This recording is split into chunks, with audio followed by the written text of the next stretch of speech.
peanut butter and chocolate, wine and cheese, coffee and donuts, mint and chocolate, kielbasa and sauerkraut, pretzels and chocolate, John Malkovich and John Cusack. Great tastes that taste great together. Sakura Wars So Long My Love introduces us to another strange combination that somehow, just somehow, manages to work wonders. Dating sim and tactical mecha combat. You not. Want proof? This is actually the 5th in the series, but this New York-based outing is the only one that's made it to the States. The sign of a true piece of WTF.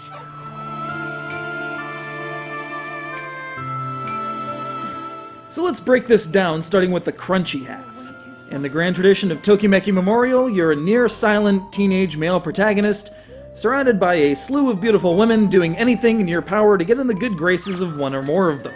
And uncomfortable social situations may arise. Predictable breakdowns in communication will lead to undue dramatic tension, and there may or may not be cross-dressing involved. But it's all in the name of love, and your dream of coalescing this ragtag Broadway theater troupe into a well-oiled cadre of mecha pilots in a steampunkish 1928 New York City.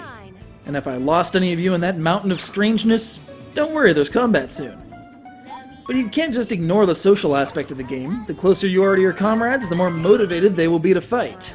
Really spread the love around, and that affection will manifest as increased tactical capacity, better performance statistics, and the occasional offer of grudging affection. And it's not all just choose and answer prompts either. Certain events will call for an analog input representing your determination, vocal volume, or some other variable. Others give you a series of inputs to follow within a time limit, with your rate of success determining the outcome.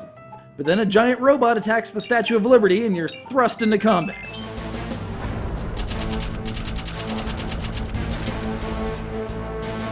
And what a combat it is. Here's a gridless tactical scenario driven less by slavish adherence to numbers and more by awesome. Because let's face it, what the hell are things like this doing in 1928? Just chuck any semblance of logic out the window and enjoy it. You've got up to 6 units under your command at any time, each outfitted in their own entertainingly named Star Mobile unit. That blue bar at the bottom of the screen represents that unit's tactical capacity for this turn, each unit representing either a few steps of travel, an attack chainable up to 5 times, a joint attack, or can be expended to replenish SP or assume a defensive posture, values which can be altered by use of a different combat stratagem learned throughout the course of the game. I know, there's quite a lot there. Well, it has to compensate for the fact that you're so rarely in combat. Did I mention you can take to the skies for aerial combat as well? Yeah, that too. It's the Rumbleland!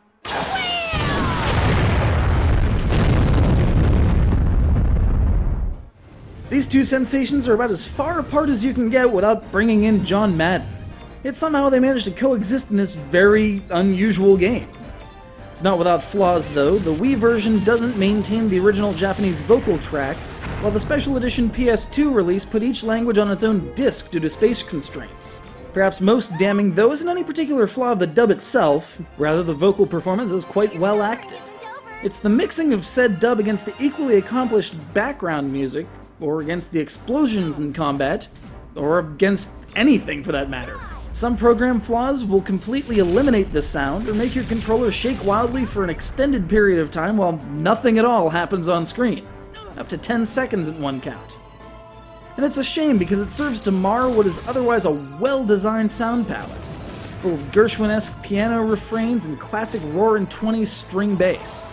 It's like popping a whole peanut butter cup into your mouth, expecting the bliss of intertwined romantic involvement in giant robots, and realizing you left the paper on. Blech.